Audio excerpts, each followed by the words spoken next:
Lynn Benton Tractor's Newsmakers, presented by Les Schwab Tires, continues exclusively on 1430 KYKN. Salem is listening.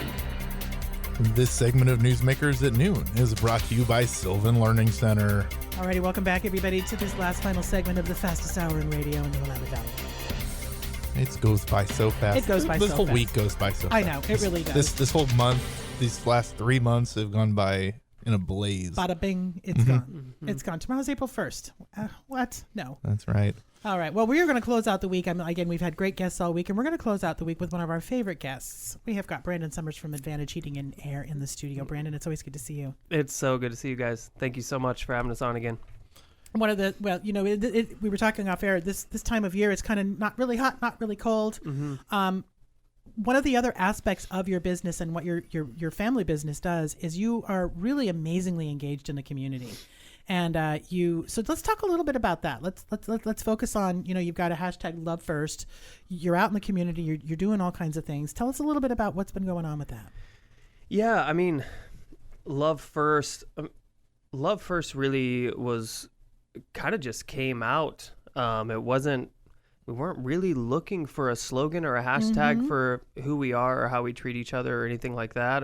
But we were doing a series of interviews. My cousin does a video production company, and he was coming out. We're just doing real candid employee interviews, and there was multiple people at different times throughout the interview without any leading questions or anything that would talk about how, you know, it felt like we were really just there to love people and love each other. And in fact, Will, Boone's brother, mentioned advantages of Love First company. You know, yeah, we do the heating, we do the air conditioning and all of that, but what we're there really to offer them is love. And I think that can, you know, that could be a really interchangeable word, and what, in the sense that what it means to us is that is a word that's inclusive of a concept that's multifaceted. You know, I mean, that's honor and integrity, that's honesty, that's transparency and authenticity. You know, even when you were just bringing this up, I said, hey, let's just do the questions live so that it's from the heart, it's real, it's authentic. Yeah.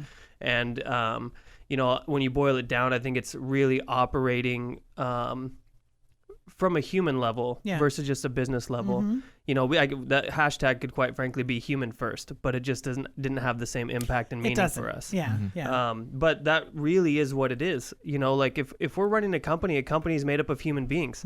How do we treat them like human beings? It's not, you know, you're this cog in this machine, and are you this much profitable or not? And how are you, like, yeah, execution performance is important. We want to offer something of excellence to our customers and our clients, but at the same time, if you lose the human component, that's where, I mean, that's why a lot of people don't like their jobs, or why, you know, you look at certain office cultures or things like that, and, you know, it can be miserable or backbiting or, you know, frustrating or whatever. I think we've all experienced that. I know I have. Of course. I've brought it up numerous times, whether it's at a kid or business level, this culture of what we've gone through the last 2 years, where communications are through video chats and online, and then face masking, and it's just like taking that human aspect out of so much of what's going on in life right now that you know, I think we can all use a little love first mentality at this point in time. Totally agree. And you talk about that too. So that's like sort of a corporate wide thing, how you treat your employees, and then that spills out in how they treat your customers. I mean, to put it really simply, happy people tend to make people happy. Right? Yes. And loved people tend to make people feel loved. And miserable people tend to make people miserable. And, you know, I mean, sometimes someone that acts rudely and meanly to you, oftentimes it's just because they're hurting themselves, right? So, you know, we lean in so heavily into personal development and, you know, helping people just find what is the path for me to just become the kind of human being that I want to be, and how could that fit within our corporate structure, for lack of a better word. You know, and it absolutely spills out. I mean, we hear all the time that some of the main reasons why our customers have chosen us, I mean, we have to do our job and go and present things the right way and execute on our promises and all of that, of course. But we'll have people all the time say, you know, in a way, I kind of chose you before I chose you. And a big reason for that is, number one, when I think of you, there's just a happy feeling. And companies don't give that enough credit. How the gut feeling someone has when they see your logo or they think about your brand or something like that, that's everything. Or I can just tell by how happy everybody was from start to finish that you really take care of your employees, and that means a lot to me. Or it really seems like the people who came out today were passionate about their job and love what they do. And the interesting thing is the practicality of all of that is immense, because if you foster a culture of safety and trust, where people know that at the end of the day, your goal is to just help them do their best and also take care of them on the human level, like we talked about.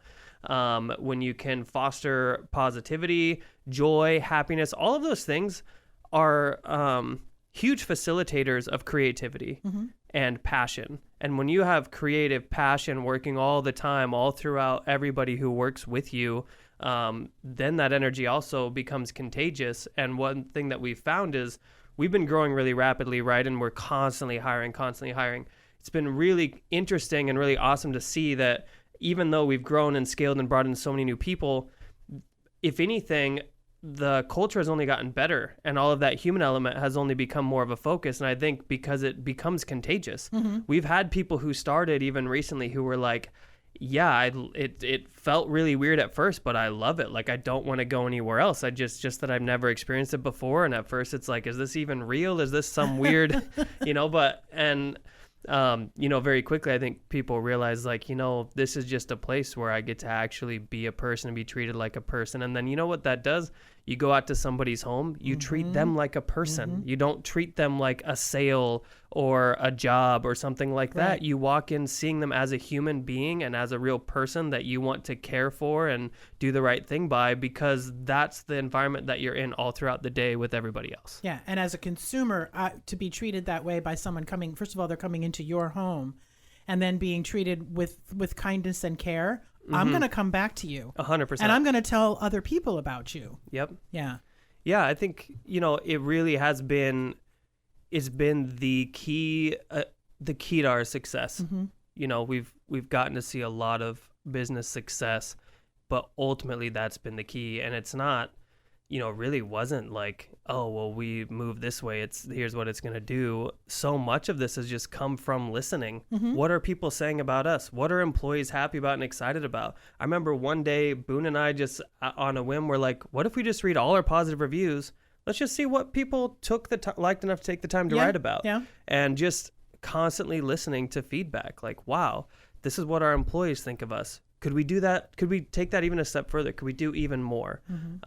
My wife is a perfect example. So she, when COVID happened and everything, she gave up her career, homeschooling, all of that. Well, now Sophia's actually back in school a good part of the time, but it's like, do we want to do daycare? What do we want to do? And now we have a new puppy. And so it's kind of, life has changed, right? But she wants to be involved and she wants to help and loves what we're doing here. And I was like, you don't need to figure out, like, could I have a position at advantage? Could I do this? Could I do that? Like, what would be super helpful is could help me find ways to make people happier, And so just this week, she came down yesterday. She had crumble cookies and pizza and went around talking to people and, and where was my invite? Come on. The crumble cookies. I think there's a couple bites left, believe it or not. Today we brought in tacos and, just anything that you can do to like facilitate that. And it is really crazy because then pretty soon it's also the families of all the people who work here are like, our family life is better for being here. And it's not, there's no expectation. People just want to come see what they can do to help. You can't buy that. No. You can't buy that. And you can't fake it either. No. Well, and so much of what gets lost in today's corporate America, whenever you hear anybody talking about, employees and this and that, it's always they use like a Walmart is an example. And I'm sitting here going, it's about employee retention, especially in what you guys do. There's a certain level of expertise and specialization. Yes. And I mean, heck, I struggle to set my thermostat at times. And you have a crew of people that are well advanced beyond that.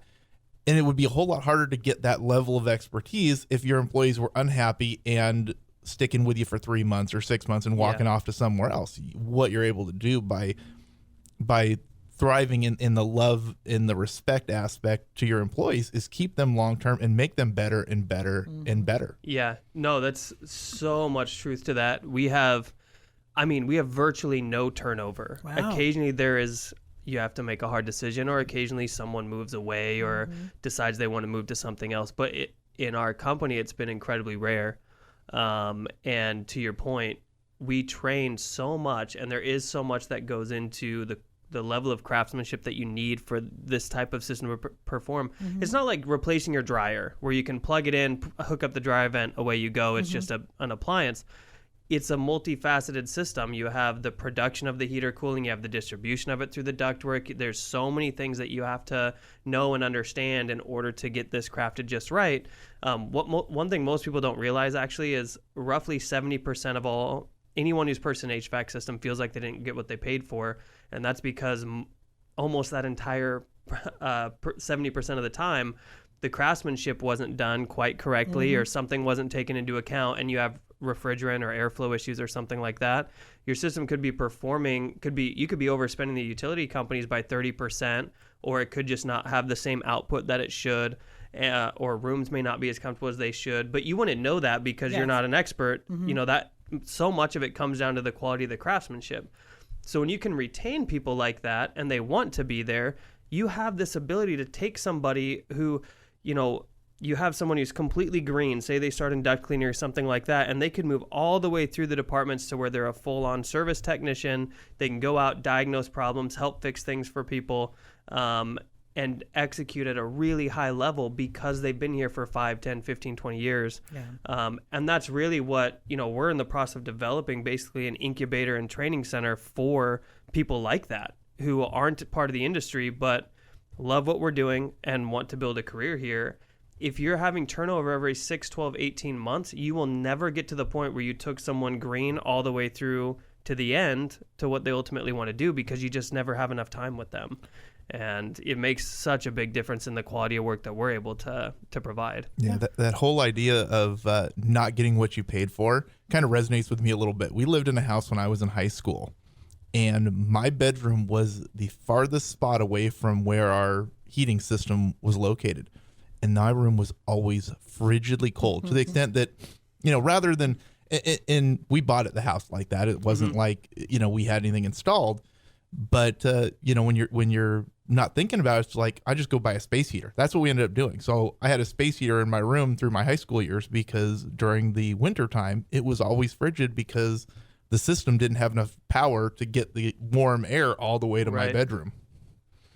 And I'm sure that's something you guys have come across numerous times. Well, all the time. And with with energy prices going up and budgets being hit, the importance of having something finely tuned, having somebody come into your home that you've probably maybe established a relationship with as a consumer who's been working on that, I would imagine now that that's even more important. Oh, yeah. So, I mean, just going back to what I said before, if 2/3 of the systems across the country are not performing at an optimal level where they're maximizing every ounce of efficiency, there are a ton of homes in our market even that are overpaying utilities by 20, 30+%. Yeah. And that's not even going more energy efficient on the equipment. That's just the craftsmanship being what it needs to be, or the airflow. Yeah. You know, part of the challenge with that room potentially could have even just been airflow. And someone who's looking at the system as a whole and seeing how the whole thing could perform together may identify that and be able to provide some options to fix it if it's important, or at least offer some solid solutions. Whereas if you're just replacing the furnace or the air conditioner and that's all you look at, you're going to miss all of those opportunities to help someone be more comfortable in their own home, help them spend less on the utilities, all kinds of things that are important to people. But you have to foster a culture where people want to take the time and serve the person in front of them, not just, okay, how do we get through this 1 hour block, make this transaction happen and then move on to the next person. No, how can we actually serve this person our best? And, you know, if someone doesn't want to do something, that's fine. It's their home, it's their option. But at the very least, we have people who are willing to and trained to take the time and know what to look for to say, hey, here's where it could be better. If that's important to you, let us know. We can discuss it. If not, then let's just focus on this and that's all. And even just that, I mean, the number of people that will want to be open to listening because they are uncomfortable in part of their house. Yeah. And it's more noticeable due to COVID and all of that too. So great. Love first. Love first. That's right. I love it. All right, Brandon from Advantage Heating and Air, thanks for being in here with us today. Thank you. All righty. Thank you, everybody. You've been listening to Newsmakers at Noon. Thanks for tuning in today, and have a great weekend.